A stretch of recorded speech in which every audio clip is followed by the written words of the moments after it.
Agora nós vamos falar do ser mais importante em todo esse processo de trevas, de queda, de pecado, de rebelião, de rebeldia, de maldição. Falar de Lúcifer, ok? E claro que eu quero trazer para todos aqui, todos, e vocês que me conhecem sabem como eu faço, eu procuro espremer o máximo que eu posso do assunto para trazer para vocês ou para qualquer classe. Eu nunca ensino uma coisa assim, de qualquer maneira, o óbvio, não. Eu não teria coragem de vocês saírem da casa de vocês para escutar o óbvio aqui. Então, assim, talvez você vá ouvir coisas que você nunca ouviu, como você nunca ouviu sobre os demônios, talvez você não vai ouvir coisas sobre Lúcifer, mas que vai levar para você muita informação também e uma nova dinâmica dentro dessa situação de como que a gente trata Satanás, ok? Beleza? Então, existem poucos textos bíblicos falando de Satanás, poucos. Quais são esses? A gente vai encontrar na Bíblia Gênesis 3, a gente vai achar Ezequiel 28, Isaías 14, Lucas 10 e Apocalipse 12. Quando você pega para falar de Lúcifer, é difícil porque nem nome a gente sabe o que ele é, ou o que ele tem. Porque os nomes dados a ele, Lúcifer, é uma inferência, diabo e Satanás são apelidos. Lúcifer é uma inferência. Diabo e Satanás. Bom, na verdade, este ser que nós conhecemos como Lúcifer, diabo ou Satanás, na verdade nós não sabemos o nome dele. A Bíblia não diz o nome dele. A Bíblia simplesmente usa adjetivos para ele que incorporou nele. Entenderam?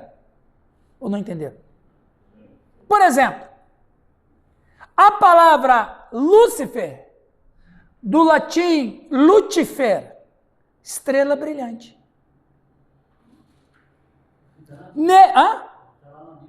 Tá. Isaías, na Bíblia em latim, Isaías está. Diabo e Satanás, diabo acusador, Satanás adversário. Bom, esses dois apelidos, diabo e Satanás, só veio depois da queda de nossos pais. Por quê, Rose? Porque antes do pecado, ele não tem quem acusar. Ele vai acusar quem? Ninguém. E nem é adversário, porque Deus não tem adversário. Eu sempre gosto de dizer, Romualdo, só pode ter inimigo entre iguais. Então, quer dizer, porque o inimigo de Deus é Satanás. Nunca foi. É uma anarquia intelectual de Aristóteles. Nunca foi. Como que um ser criado vai ser inimigo do Criador dele? Não, é a mesma coisa que querer colocar Curitiba dentro de Campo Mourão. Eu já vi pessoas dizer que Deus e Satanás são deuses diferentes. Sim, pois é. É um Deus chamado Deus e um Deus chamado Satanás. Exatamente. E geralmente quem vai para esse lado, pastor Sérgio, chamando o diabo de Deus, Deus do mal e Deus do bem, geralmente as literaturas apócrifas, os pseudoepígrafes. Geralmente essa turma. Agora, repetindo, Lúcifer, diabo, Satanás são adjetivos. Lúcifer, estrela brilhante. Eu gosto até de falar. Portador da luz. Quem foi? Você sabe quando é? Você sabe a partir de quando, Oli? Você sabe a partir de que data que Satanás começou a ser chamado Lúcifer? A partir do ano 300. Por quê? Por São Jerônimo. São Jerônimo, um grande homem de Deus. Aliás, São Jerônimo, ele era um dos 380 bispos que estava no Concílio de Nicéia. Você sabia dessa, Giovanni? Sim. O Concílio de... É o pai da Vulgata. O São Jerônimo, ele foi um grande teólogo, um grandíssimo teólogo. E aí, ele fez uma tradução, porque a Bíblia tinha duas traduções. A Bíblia tinha a tradução Septuaginta, que foi feita aproximadamente no ano 170 a.C., que é a tradução do hebraico para o grego. Pegaram o hebraico, Septuaginta, porque foram 70 homens que traduziram a Bíblia em hebraico para o grego. E foi o maior quebra-pau. Você sabia dessa? Foi o maior quebra-pau, porque a língua grega era considerada pelos judeus uma língua profana, por causa dos deuses da mitologia. Foi um quebra-pau, mas um camarada chamado Ptolomeu. Aí que ele entrou na história. O Ptolomeu, que era um amante da literatura e que era o imperador que dominou Israel, o grego macedônio. Ptolomeu gostava de literatura, ordenou e pagou os caras para fazer isso. Bom, aí, foi depois de Alexandre. Aí quer dizer, bom, era um dos generais de Alexandre. Ptolomeu, daí ele tinha Seleucida, né, e o Crasso. Então, os 4 generais. O Ptolomeu, ele gostava de literatura e ele bancou e ordenou os caras a traduzir. Então, aí tem a Septuaginta. A outra tradução foi que o Jerônimo fez. Ele traduziu a Septuaginta para o latim, que é a Vulgata Latina. Vulgata, porque é vulgar, é do povo. Aqui na Vulgata Latina, o Isaías 14, o Jerônimo vai traduzir Lúcifer. No hebraico estava escrito: como caístes do céu, ó estrela da manhã. No hebraico original. Na Septuaginta também tinha essa mesma fala. E o Jerônimo vai traduzir estrela da manhã, Lúcifer. E o interessante, e até engraçado, que havia um bispo muito crente no ano 180, 200, que se chamou Lúcifer. Só que antes de Jerônimo, Lúcifer não era Lúcifer, né? Era só a estrela da manhã. E tinha um bispo chamado Lúcifer, ele era muito querido, muito cheio do Espírito Santo. Eu acho que foi o único Lúcifer cheio do Espírito Santo, foi esse bispo. E sabe como é que chamava o discípulo dele, Sérgio? Luciferianos. Os discípulos de Lúcifer eram os luciferianos. Ele não sabia o que estava por vir. Ele não sabia o que estava por vir. Pois o Jerônimo acabou com o cara. Depois de Jerônimo, Lúcifer ficou atrelado ao diabo, exatamente. Esse Septuaginta é quando foi transferido dos pergaminhos para os papiros? Não, isso aí foi bem depois, né? Mas a Septuaginta foram os escritos, tudo que estava da Torá, eles traduziram toda a Torá, né, para o grego. A lei e os profetas, a Torá. Muito bem. O que a gente chama de Antigo Testamento. Só para vocês começarem a ter noção de quem nós estamos falando. Começando pelo nome, né? Então aí tem tudo isso aí. Então, esse é o ser que não sabemos o seu nome, mas que a gente conhece por adjetivos e que há pouquíssimas referências. Pouquíssimas. Por mais que há pouquíssimas referências sobre o diabo nas escrituras, a gente vê ele trabalhando de Gênesis até o Apocalipse. Então, como um ser criado, ele não é eterno. Não, e outra, não tem nenhum nível de Deus. É um ser criado, você disse bem. Ele não é diferente de nós em termos de ontologia. Somos o mesmo tipo de ser. A grande diferença é que ele é um anjo e nós não somos. Entendeu? A grande diferença é essa. Mas ele é um ser criado como nós somos seres criados. Pastor, e aquela referência que o Jesus fala em João 10:10? Não é de Lúcifer.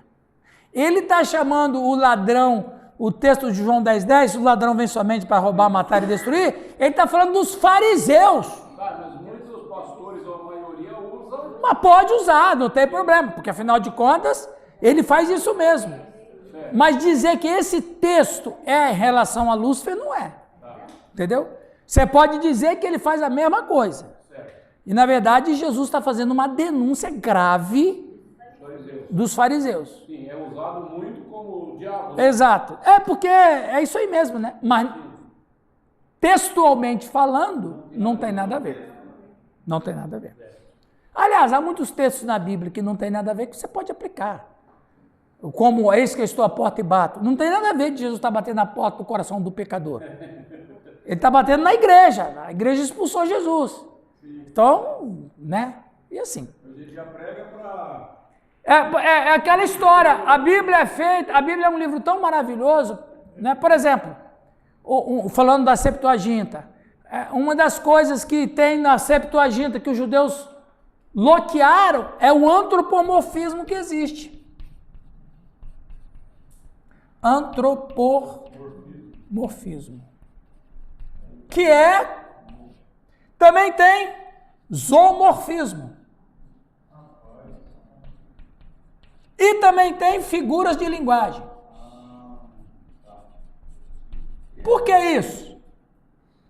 Para facilitar a nossa compreensão. Antropomorfismo é quando a Bíblia diz: os olhos do Senhor estão sobre toda a terra, o braço do Senhor não está encolhido para que não possa salvar. Aí quer dizer, isso é antropomorfismo, é deixar Deus com figuras humanas. O zoomorfismo, debaixo das asas do Senhor. O Senhor, quantas vezes eu quis, como uma galinha, juntar. Isso é zoomorfismo. É só uma figura de linguagem para que a gente procure entender o que a Bíblia está tratando, né? Pastor, tem uma versão Almeida recebida em português que traz como Lúcifer. Como caíste do céu ao Lúcifer. Sim. Filho da alva. Exatamente. Versão em português. Na versão antiga da atualizada é como caíste do céu, ó estrela da manhã. Ou primeira estrela, ou coisa assim. Mas aí... Agora só cuidar que no texto, Jesus também é chamado... Só que o Jerônimo não traduziu a mesma palavra. Exatamente, eu percebi isso aí. Ele traduziu com outra palavra, que agora me fugiu. Mas ele traduziu com outra palavra. Ele não traduziu Lúcifer. E ele foi inteligente, fez a diferenciação. Porque ele usou uma outra palavra, termos intercambiáveis. Termos intercambiáveis. Beelzebul, você também falou da palavra Beelzebul, é demônio. É. Agora, olha que interessante sobre o ser que a gente está estudando. A gente não sabe o nome dele, mas, pela definição de Jerônimo, ele não era um anjo qualquer. Nem Miguel é chamado anjo de luz. Nem Gabriel é chamado anjo de luz. Então você vai observar que a criação dele foi uma criação feita com muito carinho, com muito esmero. O próprio texto vai dizer isso dos dois que eu vou usar, que é Ezequiel e Isaías, mesmo que Ezequiel e Isaías não acreditavam que existisse esse ser. Lembra que eu falei que Antes do cativeiro babilônico, os judeus não acreditavam que existia o diabo, né? Pastor, Sim. mas assim, tem um texto lá em Judas 9, lá fala que o diabo contendia com o arcanjo Miguel. Miguel. Né? Ah, sobre o corpo de Moisés. Isso, ele não ousou repreender o diabo, né? Não. Ele disse, o Senhor te repreenda. Exatamente. Por que isso? O Senhor te repreenda, porque assim, ele estava na autoridade de quem? O Miguel. Por hierarquias, exatamente. Veja bem. Os dois já se conheciam. Sim. Aliás, pode até ser que os dois do passado eram amigos. E talvez, vamos na especulação, talvez o Miguel amava Lúcifer, como todos os anjos amavam Lúcifer. Todos os anjos amavam Lúcifer a tal ponto de acreditar na sedução dele. Porque o que fez aquela terça parte de anjos? O que fez aquela terça parte de anjos segui-lo na rebelião que não fosse por amor? Então, o amor, mesmo que o Lúcifer tenha perdido isso, mas o amor dos anjos para ele era muito grande. Então, o Miguel não está falando com um ser desconhecido. O Miguel está falando com um ex-amigo e um ex-irmão. E como se o Miguel estivesse falando bem assim, ó, eu já te ganhei uma vez. Você já está derrotado. O Senhor te repreenda. Só falou isso. Não precisou pegar em espada, não precisou pegar os outros anjos. Ó, você quer apanhar de novo? Então eu não vou te humilhar de novo. Eu não vou nem sacar minha espada. O Senhor te repreenda. Você sabe o que eu estou falando. Pronto. Filosofam muito. Mas os caras não pensam nessa questão. Uma visão diferente. Lembrando que Miguel é o protetor de Israel. Exatamente, só um instantinho. Então veja bem, por que o Miguel era o protetorado de Miguel era Israel? Porque Israel era a nação que Deus mais amava? Não, porque tinha uma promessa. Qual era a promessa? Exatamente, descendência do Messias. Então o Miguel, já depois que ele expulsou, porque Deus não lutou. Quem lutou foi os anjos. Então quer dizer, quando Miguel derrota Lúcifer, Deus fala, Miguel, você vai ficar no lugar dele, tá? Você é o defensor. Aí o que acontece? Quando eles se encontram lá para falar do corpo de Moisés, você quer apanhar de novo?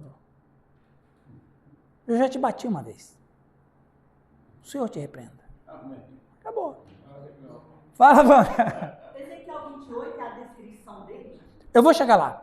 Tá bom? Legal, isso aí foi importante. Isso. Sim, é que obrigado, porque se você não me pergunta, eu também não falaria isso. É legal porque eu estou ouvindo. Ah, claro. Porque não é legal você pensar nessas coisas, as pessoas não pensam nisso, né? A Bíblia não conta detalhe porque não precisa, mas você pensa, os dois já se conheciam. Vamos criar um diálogo. Ô Miguel, a gente se conhece há milênios, meu. Mas eu não faço parte do seu exército. Nós não somos mais amigos, nós não somos mais irmãos. Você é meu inimigo. Você é meu inimigo. Porque são semelhantes. Sim, somos a mesma coisa. Só que a santidade do Miguel é outra história, né, meu? Natureza, né? A natureza é a mesma. Só que a santidade do Miguel é outra conversa. Continua pura e santa. Quanta ignorância a gente tem visto dos homens. É muita ignorância, cara. Muita ignorância. Continuando. Pessoal, é que a gente não pensa, a Bíblia não fala e também não precisa falar. Mas nessa batalha de anjos, vocês podem imaginar, os camaradas se conhecem desde sempre. Sabe? Os caras se conhecem. Mesmo quando jogar Corinthians e Palmeiras. Os caras se conhecem, meu. Né? É batalha de 21 dias, exatamente. Você pode imaginar o diálogo dos anjos? Não vamos deixar vocês entrarem aqui. Mas nós vamos em nome do Senhor, vocês não vão impedir. Eles vivem. Aquela batalha do céu foi só a primeira. Batalha até hoje, meu. As espadas glangem na eternidade. Estão aí, meu. Existe, na minha visão assim, pastor, Existe a diferença onde é uma batalha e onde é uma ordem de Deus. Uma ordem, é uma ordem. Acabou, exatamente. E você veja bem que geralmente nas escrituras, o que os indícios que a escritura vão nos dando é que geralmente quando entra anjo em ação, anjo mesmo, do nível do Miguel, é só para proteger a promessa. Por exemplo, os demônios que entram nos seres humanos. É uma tristeza para Deus. E daí Deus tem a gente para expulsar esses demônios. Mas anjo mau e anjo bom só entra em cena quando fala de salvação da humanidade. É outra conversa. É outro nível. Ok? Proteção dos planos divinos. Claro, lógico. A intenção toda é essa. Sim, Nilton, você ia falar? Não, por isso que vai ter no céu nova terra, Exatamente. Não tem mais espaço para nada. Hoje eu não vou falar. Talvez semana que vem. Por que Satanás não se arrepende? Por que Deus nunca quis perdoar Satanás? Você já parou para pensar nisso? Não! Se eu falar agora, você não vem na última aula, meu.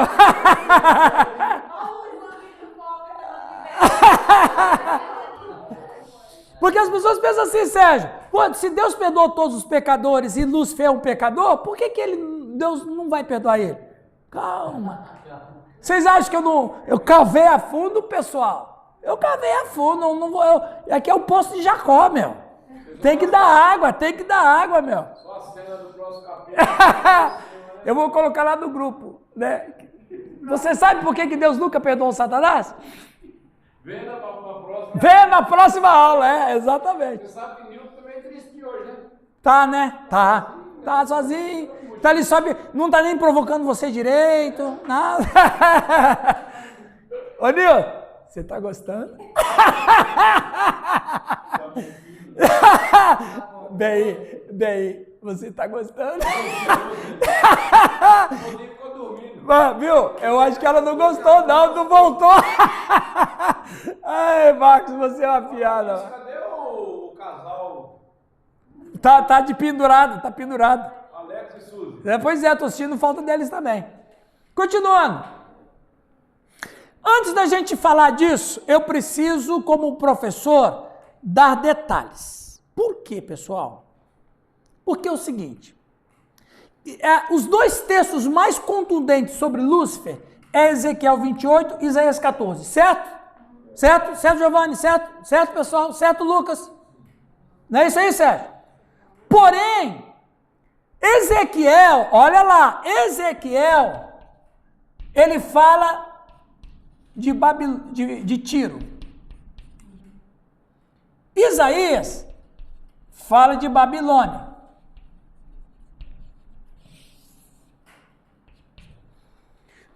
Os dois, por cultura, não acreditavam em Satanás. Por cultura. Olha que coisa mais perfeita é a Bíblia. Então, eu quero trazer isso para vocês, porque vocês podem encontrar isso em algum livro e ficar meio confuso, tá? Não há dúvida de que ambas as passagens em questão se referem a reis terrenos. Isaías se refere ao rei da Babilônia. A passagem em Ezequiel refere-se ao governante de Tiro. Então ele está falando de duas cidades, Tiro e Babilônia.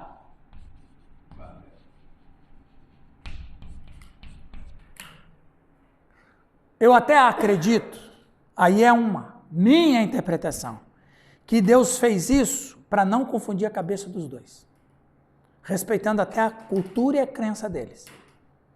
Porque todas as coisas Deus revela no seu devido tempo. Não há dúvidas de que ambas as passagens em questão se referem a reis terrenos. Isaías se refere ao rei da Babilônia, a passagem em Ezequiel se refere ao governante de Tiro. Pode chamar isso de contexto maior. Mas ambas as passagens também incluem declarações entre parênteses que pareceriam inadequadas, até impossíveis, se aplicadas a um ser humano. Neste ponto, deve-se considerar um princípio hermenêutico básico às vezes chamado de princípio da dupla referência. Simplificando, uma única passagem aplicando-se principalmente a uma pessoa ou evento próximo também pode ter outra pessoa em mente. Por exemplo, Deus quer falar de Lúcifer pela boca do profeta Ezequiel. O Ezequiel não acredita, nunca veio na mente, não é que ele não acredita, ele nunca aprendeu isso. Então, o que Deus faz? Deus usa a fala dele para o rei de Tiro, sabendo que o rei de Tiro é uma personificação do próprio Lúcifer. O Ezequiel não está entendendo nada, mas ele simplesmente escreve porque Deus está dando ordem para ele escrever. Mas a personificação de Tiro é o próprio Lúcifer. Em outras palavras, Deus apresenta Lúcifer por tabela e não de uma maneira direta. Por que eu digo isso, Lucas? Porque há uma enxurrada de teólogos, mas muitos teólogos, e não são poucos, que dizem que esses textos de Ezequiel e de Isaías não se referem a Lúcifer, se referem apenas ao rei de Tiro e ao rei da Babilônia. A maioria, não vou dizer a maioria, mas olha, é uma enxurrada de teólogos que dizem com todas as letras que não é Lúcifer. Eu sou um dos que vou na mão contrária. Eu acredito que Deus está falando de Lúcifer, porque indiretamente, e aqui vai esse princípio da hermenêutica o princípio da dupla referência. Eu falo de uma coisa, mas estou falando de outra coisa na mesma situação. Como é o anticristo? O anticristo, muitos já vieram, fazendo referência ao que virá na última perna da história. Então, por exemplo, Nero foi um tipo de anticristo. Antíoco foi um tipo de anticristo. Hitler foi um tipo de anticristo. Então, Tito. Então, o Antíoco Epifânes. Então, são figuras proféticas. Então, a profecia, ela se repete na história, mas cada vez que a história anda, a profecia vai tomando contornos maiores. Mas ele está falando da mesma coisa. É a mesma situação de Isaías e de Ezequiel. Eles estão falando, humanamente falando, de Tiro, mas espiritualmente estão falando de Lúcifer. É por tabela. Vocês estão entendendo? Eu estou dando essa explicação porque se vocês, principalmente na internet, vocês vão ter curiosidade, eu quero estudar mais sobre isso aqui, e você encontra esse tipo de informação, você vai ficar pensando, puxa vida, mas o pastor falou que... Não. Então, eu tenho que matar um piolho na coceira. Você é o polemista, você falou? Eu sou o polemista. Eu sou o polemista. Nos dias atuais, então, assim, quem nós, no tempo atual, nós podemos falar que é uma tipologia de um anticristo? No tempo atual, Hitler. Porque o Hitler está na nossa geração. Entendeu? Olha, se você quiser falar Lula, também. Não, levanta.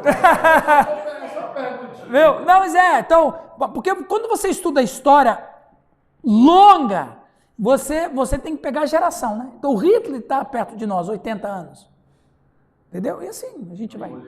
Napoleão Bonaparte e tal. Essa descrição aqui do 28, 11, 12, ela passa do limite de um ser comum. É isso aqui, é isso aqui ali, ó, que eu estou escrito aqui, ó. A sua observação foi boa, olha lá. A passagem em Ezequiel refere-se ao governo. Pode chamar isso de... ó. Mas ambas as passagens, Li, também incluem declarações, entre parênteses, que pareceriam inadequadas e impossíveis a ser aplicadas num ser humano. Por exemplo, Ezequiel 28. Se essa passagem estivesse se referindo exclusivamente ao governante de Tiro, Será que Ezequiel realmente tinha em mente o governante quando descreveu como sendo perfeito e inculpável? É inculpável, está inculpa ali. Em todos os seus caminhos? A doutrina do pecado original é confusa quando se considera que o rei de Tiro é dito ter sido irrepreensível desde o dia que foi criado. Então, se de fato o Ezequiel está falando do governador de Tiro, como que ele pode ter sido um dia na vida perfeito? O 13 fala, estavas no Éden. Aí começa. Então, eu só peguei essa questão de dizê-lo que ele era perfeito. Qual ser humano é perfeito algum dia na sua vida? Não existe. Então ele não está falando do rei de Tiro. Aí tem essa aí, estavas no Éden. O cara não estava lá no Éden. Agora, o Ezequiel está entendendo alguma coisa? Não. Mas ele está escrevendo. Exato. Continuando, Isaías 14. Até certo ponto, Isaías 14 e Ezequiel 28 estão juntos. A primeira frase do versículo 12 de Isaías é a chave para esta passagem. Isaías parece mudar de marcha e falar de alguém mais do que o rei da Babilônia, a menos que você também tome a passagem em Isaías figuradamente. Você é forçado a considerar a aplicação do princípio da dupla referência. Parece difícil imaginar o rei da Babilônia caindo do céu. Ué, se é o rei da Babilônia, o que ele está fazendo? Caiu da árvore? Ele caiu da montanha. Se caiu da montanha, por que não morreu? Não tinha avião, não tinha paraquedas. O versículo implica aquele que caiu originalmente começou no céu, que o céu era o seu lar original. O fato de que a queda do céu é literal é reforçado com a frase você foi lançado para a terra. Isso certamente não se podia aplicar a um governante terrestre. Ok? Agora, essa confusão toda veio por causa disso aqui, pessoal, ó. Autocrítica. Século XIX. A autocrítica, ela é um grupo de acadêmicos, de teólogos, que estudam a Bíblia tecnicamente, porém, a maioria desse grupo de acadêmicos, que se chamou o grupo Alta Crítica, são humanistas, são da teologia liberal. Claro que eles põem em dúvida tudo na Bíblia. Quem estudou alta crítica, né, Pastor Marcos? Pastor Marcos é professor de hermenêutica aqui. Quem estudou alta crítica sabe, os caras só criticam mesmo. Ah, diz que é Paulo, mas não tem certeza que foi Paulo. Ah, o Apocalipse dizendo que foi João, mas possivelmente não tenha sido João. Esses caras, eles só vão para duvidar do que está lá na Bíblia. Hã? Eles só querem dar descrédito tecnicamente. Mas se o cara dá descrédito tecnicamente da Bíblia, ele tira a autoridade espiritual da Bíblia. Então, a autocrítica invadiu. Então, tem muitos teólogos que vão na onda da autocrítica. Tá? Eu não sou dessa turma, mas tem muitos que vão. Mas então, ok, explicado aí o Isaías e o Ezequiel para vocês? Então, beleza. A Bíblia não nos dá uma linha de tempo exata da origem de Satanás. Em vez disso, o que sabemos dos primórdios de Satanás vem de passagens escritas pelos profetas Ezequiel e Isaías. Passagens que os estudiosos da Bíblia acreditam detalhar a queda do diabo do céu. Ezequiel 28 e Isaías 14. Primeira questão que eu quero abordar com vocês. O primeiro estágio, o lar feliz de Lúcifer. Eu gostaria então que alguém lesse esse texto de Ezequiel 28, 12 a 15, no microfone para ficar bem bonito. Ezequiel, quem vai ler? Levante a mão. Quem gostaria de ler? Marcos. Xiii, essa Bíblia aí tá complicada, hein, meu? Tá não. Alguém tá aberto aí? Quem tá aberto aí? Ezequiel 28, 12 a 15. Vamos ler. Veio a mim, 12, né? Filho do homem, levanta uma lamentação contra o rei de Tiro e diz-lhe, assim diz o Senhor Deus, tu és o sinete da perfeição, cheio de sabedoria e formosura, estavas no Éden, jardim de Deus, e de todas as pedras preciosas te cobrias. o sárdio, o topázio, o diamante, o berílio, o ônix, a jaspe, a safira, o carbúnculo e a esmeralda. De ouro se te fizeram os engastes e os ornamentos. No dia em que foste criado, foram eles preparados. Tu eras querubim da guarda, ungido, e te estabeleci. Permanecias no monte santo de Deus, no brilho das pedras andavas. Perfeito eras nos teus caminhos, desde o dia em que foste criado, até que se achou iniquidade em ti. Claro que o Ezequiel escreve, não tem a percepção que temos, mas assim o Senhor determinou. Aí ele vai dizer: assim diz o Senhor, verso 12, tu és o sinete da perfeição, cheio de sabedoria e formosura. Preste atenção, pessoal. Tu és, e não tu eras. Você continua bonito, mas é mau. Entende? Vamos lá. Olha lá, tu és sinete da perfeição, cheio de sabedoria e formosura. Agora é o passado. Estavas. Então, como se fosse assim, Lucas, uma lembrança do ser que é. Mas depois ele fala, perfeito eras, aí ele fala no passado. Tu és, é como se fosse assim, preste atenção, é como se Lúcifer, eu vou falar Lúcifer porque eu não sei o nome dele antes. Eu acho que Lúcifer é o nome mais bonito do que diabo. É como se fosse, Lúcifer foi um molde. A partir dele, os anjos foram criados. Só que com uma diferença dos seres humanos. Todos nós somos um. Todos nós. Não tem raça negra. Quem inventou isso foi o próprio Lúcifer. O que existe é raça humana. Porque todos nós somos um. Nós, quem viveu 500 anos atrás, quem viveu 1000 anos atrás, quem viveu 5.000 anos atrás, quem viveu 8.000 anos atrás, toda a raça humana é uma raça só. Os anjos não. Os anjos são seres individuais. Quer dar um exemplo? Jesus Cristo morreu por nós, ok? Quantas vezes Jesus Cristo morreu por nós? Por que morreu só uma? Porque todos somos um. Se ele fosse morrer pelos anjos, se tem 1 bilhão de anjos, ele tinha que morrer 1 bilhão de vezes. Porque os anjos não são um. Ah, peguei vocês!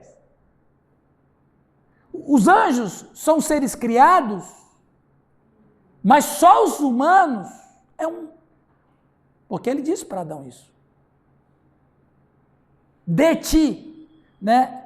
Enchei a terra. Então todos os seres humanos descendem de um Adão. E um humano, se um humano contaminou todos os seres humanos porque tem uma linhagem só bastava de um ser humano para salvar todos. Todos nós estamos juntos. Na natureza e na vida espiritual. Ponto. Os anjos não. Os anjos foram criados, a gente não sabe, mas os anjos foram criados individualmente. Eles não têm uma ligação como nós temos. O Senhor olha do céu e vê todas as pessoas um só. Não é a mesma visão de todos os anjos. Se é 1 bilhão de anjos, é 1 bilhão de anjos mesmo. E nós somos 7 bilhões já? 7 bilhões e 300 milhões. Nós somos 7 bilhões de pessoas, mas somos uma só raça. Os anjos são 7 bilhões de anjos, mas são 7 bilhões de seres individuais. Por isso que se Jesus tivesse que morrer para salvar os anjos, ele teria que morrer por cada um. Ok? Por isso que a Bíblia vai dizer, Jesus morreu por todos. E não morreu por um. Todos. Porque todos é todos. Só para a gente começar a ter uma noção do que nós estamos falando. Só cuidar com o universalismo. Não. A Bíblia fala que Jesus morreu por todos.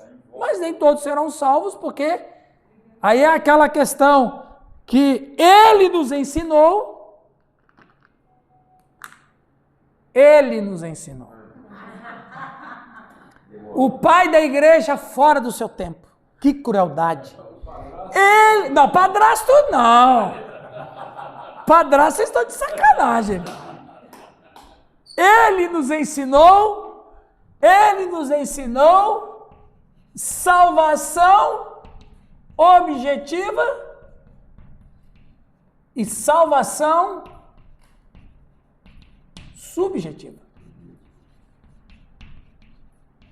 Jesus morreu por todos, João 3,16. Todos. Salvação objetiva, por todos. Salvação subjetiva, só aquele que crê. Todo mundo pode ser salvo. Potencialmente. Aí o que o Lutero vai dizer, que emoção de falar isso. Ele disse, todos são predestinados para o céu.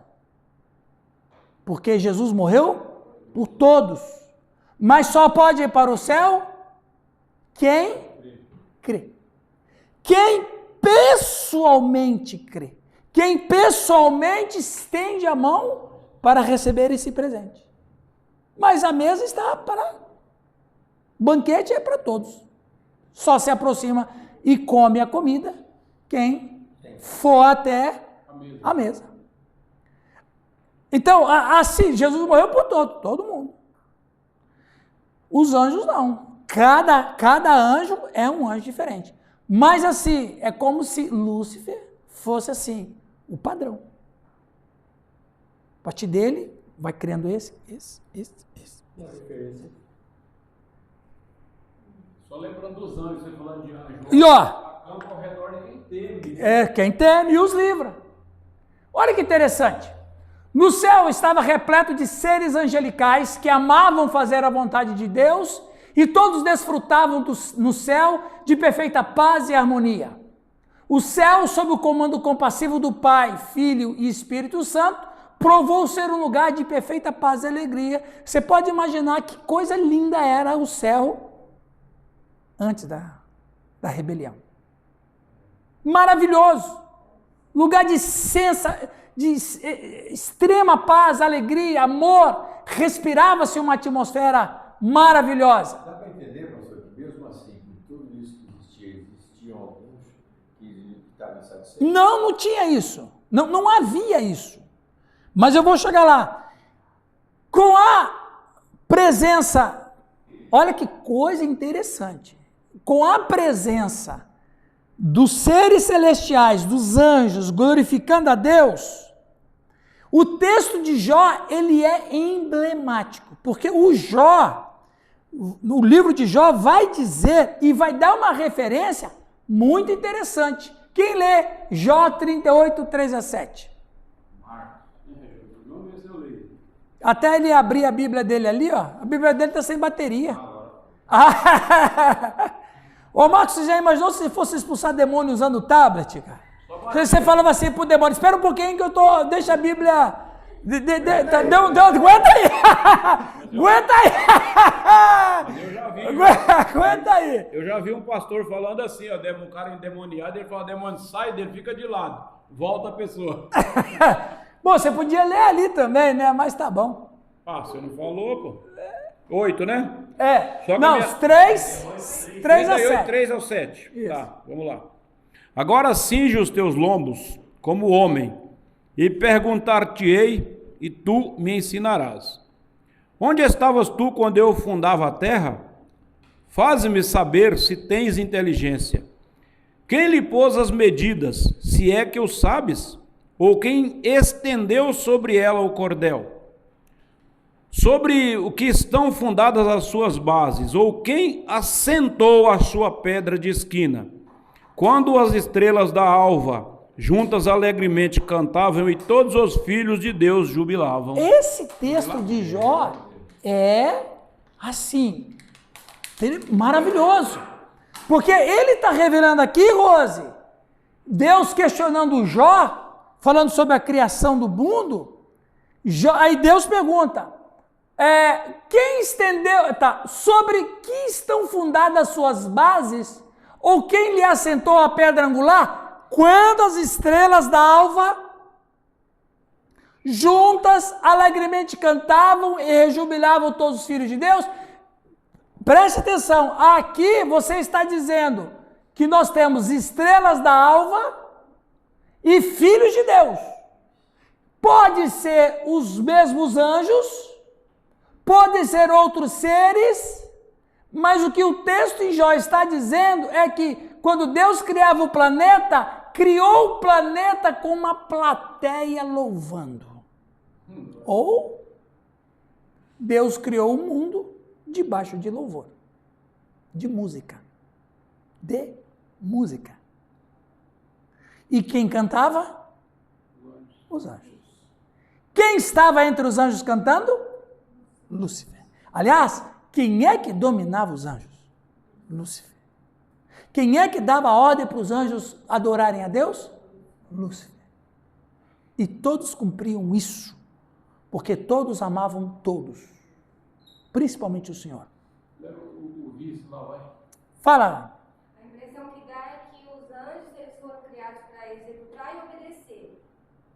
Não, tudo foi criado para obedecer. Eu vou chegar lá. Mas a raça humana parece ter o sentido de filho de Deus, a imagem de Deus, para ter uma intimidade com o Pai e filho, e os anjos para obedecer e executar? Não. Tudo foi para obedecer a Deus. Tudo. Eu vou chegar lá. Guarda essa fala sua, eu vou chegar lá. Eu tenho uma palavra sobre isso. Tá?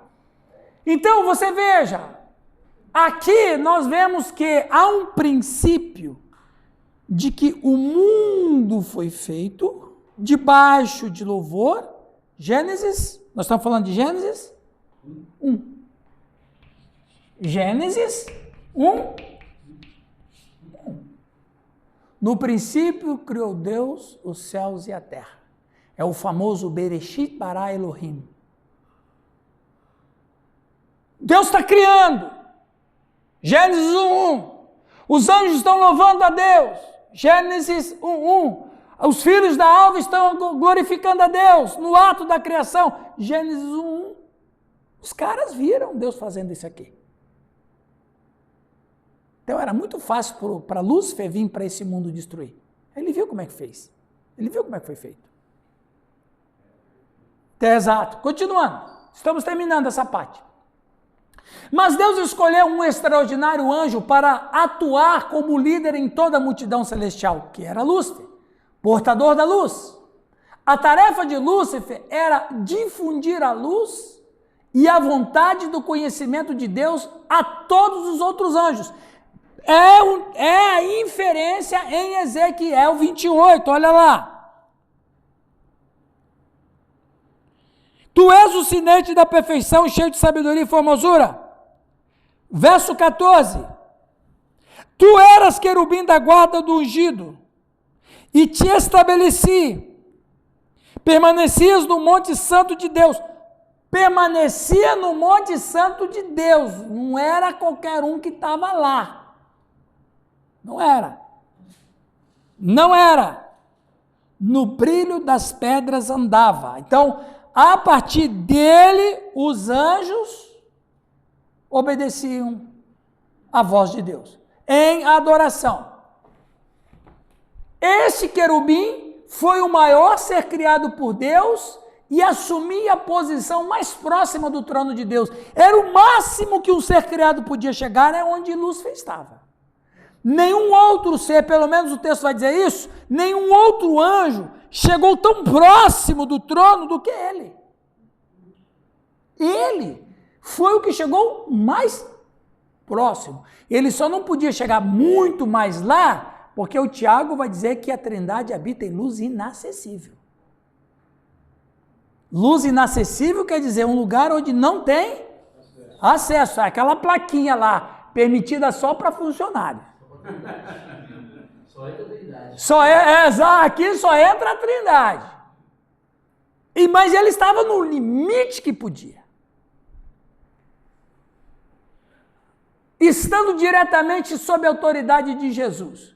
A tarefa de Lúcifer era difundir luz e a vontade do conhecimento de Deus a todos os outros anjos. Lúcifer foi o mais esplêndido ser criado por Deus, sendo extremamente bonito e dotado de extremo poder de liderança e organização. Entre todos os anjos, ele era muito respeitado, admirado e amado como amigo. Como eu li em Ezequiel 28:15. Fala, Sidney. A palavra diz que a função de luz era difundir a luz. Sim. Existir, então. Difundir a luz é o que o texto vai dizer aqui em Ezequiel 28, que ele diz: tu eras querubim da guarda ungido, e te estabeleci, permanecias no monte santo de Deus, no brilho das pedras andava. Ou seja, é como se fosse assim, o Lúcifer recebia as ordens da Trindade e dizia, fala para eles assim, fala para eles me adorarem assim, fala para eles obedecerem assim, fala para eles serem assim. Então Lúcifer chegava e dizia, o Criador quer que o adoremos assim. Ele difundia essa luz. Até então não existia adversário. Não tinha nada disso, nada. Era Era só E olha, pessoal, e olha que interessante. O pecado surgiu não no Éden. O pecado surgiu num lugar inimaginável. Aliás, eu não quero entrar agora, porque o tempo, só temos mais 5 minutos de aula. O pecado de Lúcifer foi tão estrondoso que a Bíblia vai dizer em Efésios que Jesus reconciliou coisas no céu. Sim. Nem sei o que o Paulo quis dizer com aquilo. Ele só colocou minhoca na cabeça da gente. É verdade, colocou minhoca mesmo. Mas não houve rebelião. Hã? Não houve uma rebelião. Oi? Não houve uma rebelião. Então, agora que tipo de coisa que Jesus restaurou aí? Paulo não fala. Foi assim. Claro que nós, de acordo com a cultura judaica e a nossa fé cristã é a herança da cultura judaica, vai dizer que há 3 céus. Né? Um céus onde fica os anjos, a periferia, né? A torcida do Corinthians, mais ou menos assim. O segundo céu é o que fica a turma mais elitizada, Palmeiras, por aí. Fluminense, Palmeiras, Fluminense. Embaixo, Corinthians, Flamengo. Em cima, Fluminense, Palmeiras. E lá em cima...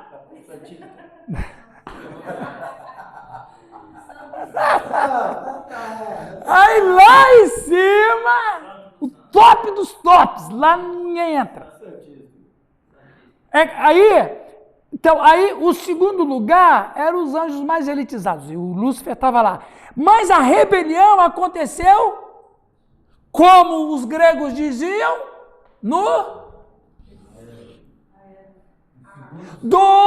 segundo céu, no terceiro céu, donde o texto de Paulo em Efésios 2 e Efésios 6:12 vai dizer príncipe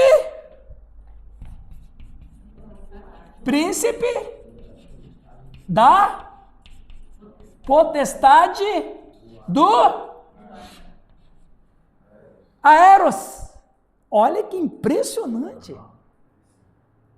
Mas Paulo foi o terceiro céu. Ele foi lá. E ele não falou nada. Tem coisa que eu não posso falar. O que ele não podia falar? Não conseguia entrar. O João foi um pouquinho mais para cima. O João foi um pouquinho mais. Porque o João viu seres poderosíssimos.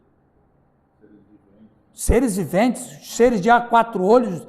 O velhinho ficou doido lá em cima. O Paulo foi, mas aí também, né? Você não queria pelo menos no terceiro céu? Tá bom demais, né? Então veja, quando a gente para estudar um pouquinho mais densamente isso, você observa de onde que Lúcifer veio mesmo. De onde? Então não é só uma questão geográfica de onde ele caiu. Não era só o local de onde ele caiu, mas era da natureza que ele caiu. Da posição que ele caiu. Do nível de excelência de criatura que ele caiu. Então o cair do céu, como caíste do céu, é como se fosse assim, como é que você conseguiu, não é assim, irmão Sérgio?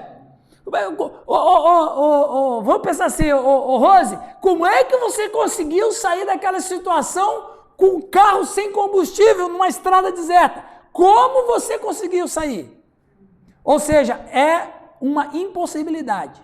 Você conseguiu uma possibilidade dentro de uma impossibilidade. Essa pergunta, como caíste do céu, é uma pergunta como Deus até hoje está querendo entender. Milagre. Como é que você conseguiu? Esse é o pecado. Como você conseguiu?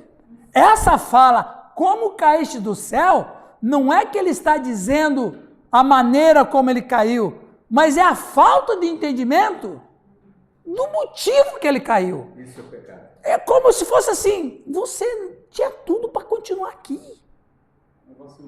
Você tinha tudo para continuar glorificado como era. Eu dei autoridade para você. Eu te pus acima de todos os outros anjos, eu te enchi de glória, eu te enchi de poder, eu te enchi de beleza, eu te enchi de glória. Como que você conseguiu estragar isso? Essa é a pergunta.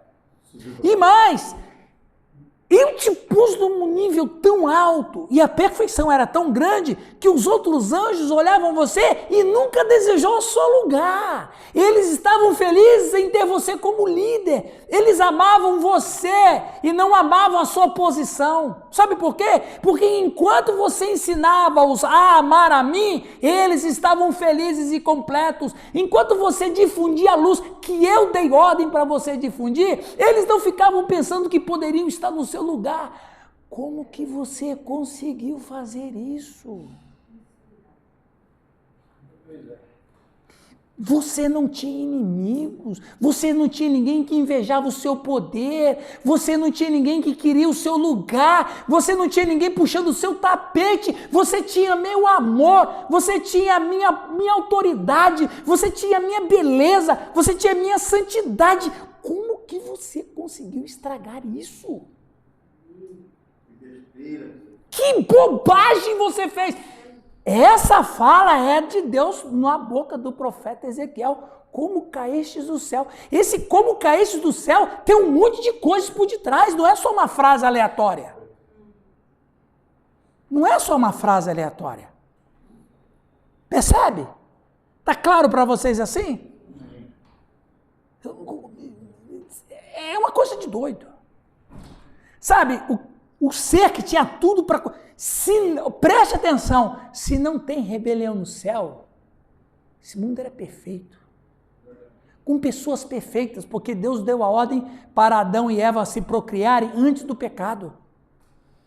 Era um mundo de extrema beleza e de extrema perfeição e uma criação com uma harmonia entre os céus e a terra. Tudo foi, ou quase tudo foi destruído. E por um pouco não foi destruído.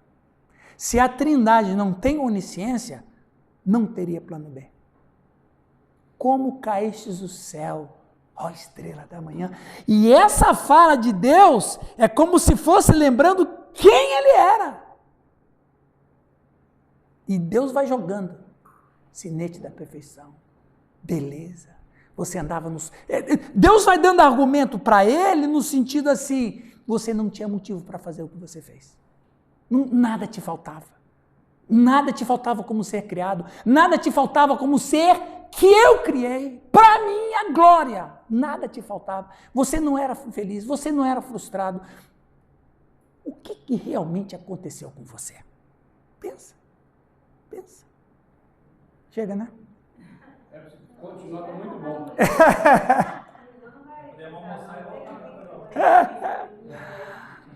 Entenderam, irmãos? Essa fala do profeta Ezequiel eu fico imaginando Lúcifer ouvindo isso e fazendo assim. Só que sem arrependimento, sem remorso. Sem remorso, sem arrependimento nenhum.